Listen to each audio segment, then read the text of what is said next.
asalaamaaleykum wa rahmatullah mbokki jullit yi mbokki Sénégal gannaaw bu nu sant yàlla julli ci rasulillahi sallallahu alayhi wa sallam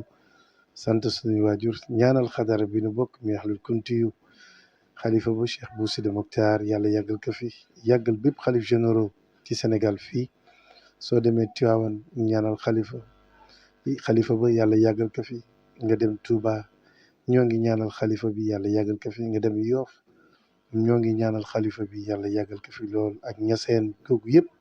ak bépp kilifa diine ak bépp imam ñëw nañu fii nag ci Ndioufène kër Alaaji Salim Diouf ak sunu grande sœur kër Yaa Xaddi Diouf ñëw nag fa tabarakallahu ñëw andi sunu carte hommage bi nga xamante ni kii di sunu jigéen di sunu xarit di sunu rakk di sunu sœur di Khady Diagne Diouf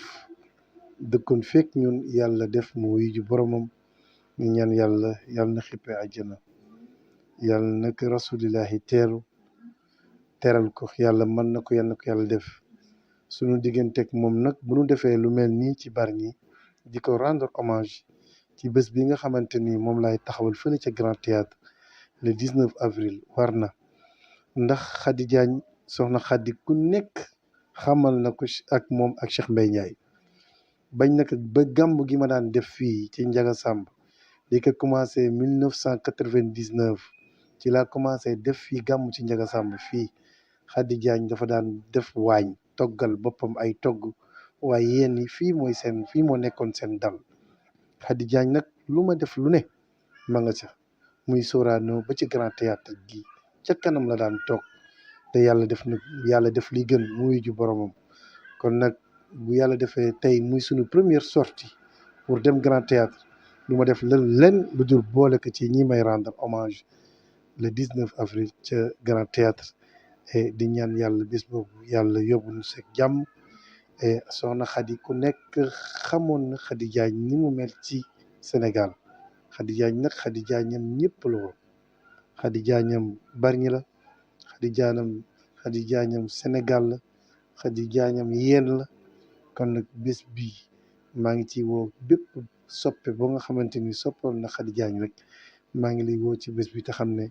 bés bi Khady Diagne ci la bokk ci ñi rendre hommage asalaamaaleykum wa rahmatullahi taala wa barakatu jul si yonante bi sant Mbaye Ndiaye mi parce que Mbaye Ndiaye li mu wax si Khady Diagne dëgg la Khady Diagne moom ma wax si moom dara di ko ñaanal yàlla rek suñu borom xaare ko àjjana te jéggal ko li mu wax yëpp dëgg la si Khady Diagne Mbaye Ndiaye daan gàmmu dañu teg fii mbanam togg waaye yéen ñëpp la ñuy lekk yàlla nag moo xool li ka neex rek def ko ñu sante ko suñu borom may ñaan yàlla defal ko sutura jéggal ko te baal ko mu defe malaakam yërmande bésam Mbaye Ndiaye bi yal na si yàlla def sutura yàlla yeggali ko si jàmm si barke Seydina Mohamed yàlla yeggali ko jàmm assalaam yàlla defal ñu si xéewal si barke salaatul fatiha parce que man mënumaa wax daal si Khady Diagne mais yàlla baax na daal ni yàlla defal jàmm ak sutura